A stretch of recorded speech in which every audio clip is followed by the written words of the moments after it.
Jama' artinya menggabungkan dua hal dikerjakan dalam satu waktu.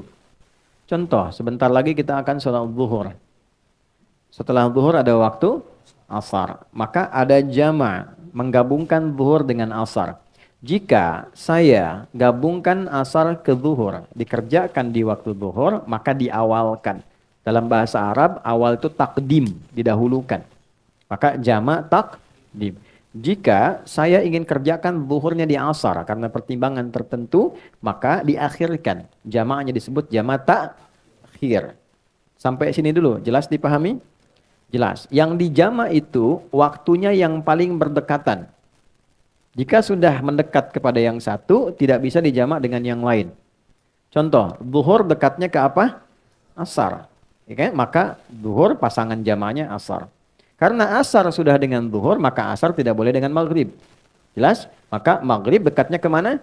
Isya. Maka maghrib boleh dijama dengan isya. Baik takdim ataupun takhir. Subuh bagaimana? Subuh itu menyendiri. Karena itu jauh ke isya, jauh ke zuhur. Ya, jadi nggak bisa dijama. Saya pengen jamak subuh dah sekalian tahajud ntar gitu kan? Nggak bisa. Ya, ada saya di pesantren pernah begitu, si fulan tahajud bangun, masya Allah, si bilang kawan ini soleh luar biasa bangun gini. Jumat tuh, itu selesai kita pulang dari masjid, di kawan perasaan tadi posisi tidurnya begini juga kita bisa tahajud. Saya tanya, ya Mas Fulan gitu kan, antum udah bangun? Udah sholat subuh belum? Adi ini gimana? Udah saya jamu mata tahajud tadi katanya. Waduh, saya kelampau soleh kawan ini. Jadi, ini subuh nggak bisa dijama karena itu jaraknya jauh ke isya, jauh ke zuhur. Jelas sampai sini? Baik. Untuk kondisi menjama ini ada dua kondisi. Satu kondisi yang disebut masafah, jarak yang terjadi dalam perjalanan. Mau menempuh perjalanan, jaraknya cukup jauh. Jarak ini dulu jauh itu diukurnya dengan batasan farsakh. Ukuran batasan jarak kurang lebih 3 farsakh. Kalau di kilometer kan kurang lebih 80 atau 82 kilometer lah untuk sekarang. Jadi setiap perjalanan yang melewati batas itu dengan jarak itu disebut safar namanya. Ya, kalau dari sini mau ke warung bukan safar, ya itu tahap. Kemana akhi? Safar dulu. Mana? Warung depan. Bukan safar. Safar itu minimal jaraknya berapa? 80 atau 82 kilo. Ini masafah. Yang kedua masyakkah. Ya, masyakkah bukan masako. Masyakkah. Masyakkah itu kondisi yang menyulitkan menunaikan sholat sekalipun tidak dalam perjalanan. Anda profesi dokter akan mengambil tindakan. Tindakan ini operasi dilakukan dari jam 1 sampai menjelang maghrib. Oke, sampai jam 6 misalnya. Baik, maka kita kan tidak safar. Tindakan dilakukan. Ini akan melewati asar. Maka kedepankan asar, tunaikan pada waktu zuhur. Jelas? Walaupun tidak ada safar. Ya, tidak boleh nanti misalnya saya pamit dulu nih waktu operasi. Begitu dibuka, jantung dibuka, Allahu Akbar. Bentar ya, adzan dulu, salat dulu, ntar balik lagi. Nah, itu nggak boleh. Ya, jadi itu yang disebut masyakkah. Nah, ada yang kemudian menganalisis ulama, jarak itu pun harus dilihat masyakkahnya juga. Karena dulu 80 kilo pakai unta. Kan? Atau jalan kaki. Unta kecepatan berapa? Standar rata-rata itu paling cepat deh 60-70. Ya, biasanya 30. Kalau santai banget 10-20. Itu kan? Nah, nyampainya kapan? Antum dari sini mau ke Bandung pakai unta. Itu kan? Nyampainya kapan? Itu kan? Tapi kalau Anda gunakan kendaraan kan bisa lebih cepat. Kadang-kadang tiba lebih cepat dari sebelum waktunya. Maka ada ulama yang melihat tetap masyakkah itu didahulukan daripada masafah. Jadi kalaupun jaraknya ada, tapi masyakkahnya tidak mendukung, ya tetap yang didahulukan adalah kadar kesulitannya. Tapi ada ulama yang tekstual, yang penting jarak, kalau sudah terpenuhi ya sudah, hadiah dari Allah.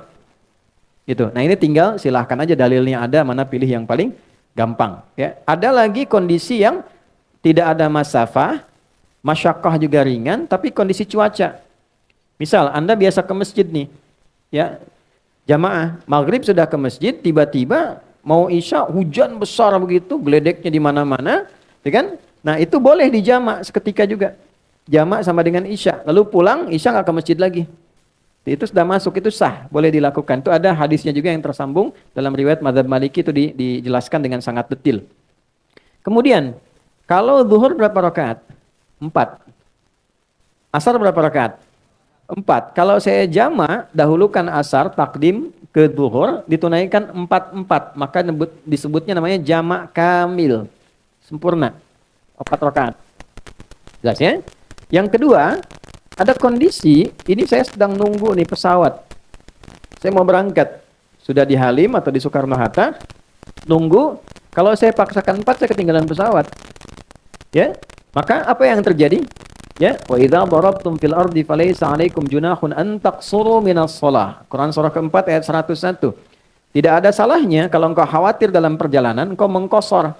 Kosor itu mengurangi, memotong. Ya, dikurangi itu jumlahnya mesti genap, harus selalu genap. Jadi yang ganjil nggak bisa dipotong, dibagi 2. Ya, zuhur jumlahnya berapa? 4, bagi 2 berapa?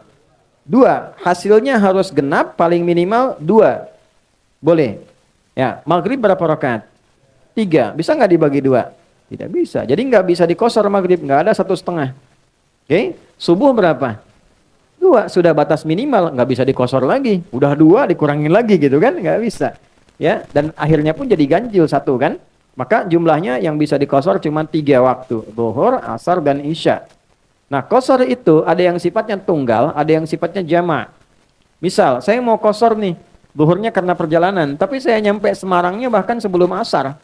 Maka saya nggak jamak, kosor aja zuhur. Nyampe di Semarang saya sholat asar. Kalau saya mau tinggal mukim, jelas? Nah, tapi kalau saya kondisinya memang di sana juga kegiatan, aktivitas, maka saya kerjakan sudah berangkat ke bandara, saya kosor, saya jamak dan kosor. Gabungkan asar ke zuhur, masing-masing tunaikan 2 rakaat. Saya hadir di sini mengajar, saya kan lagi pergi nih, safar, jalan. Di sini saya ikut dengan Anda mukim tinggal di sini. Maka zuhur saya jadi imam misalnya. Saya tunaikan zuhur 4 rakaat, saya kosor asarnya 2. Itu namanya jamak kamil dan kosor. Ya, kamilnya untuk yang zuhur, kosornya untuk yang asar. Paham sampai sini?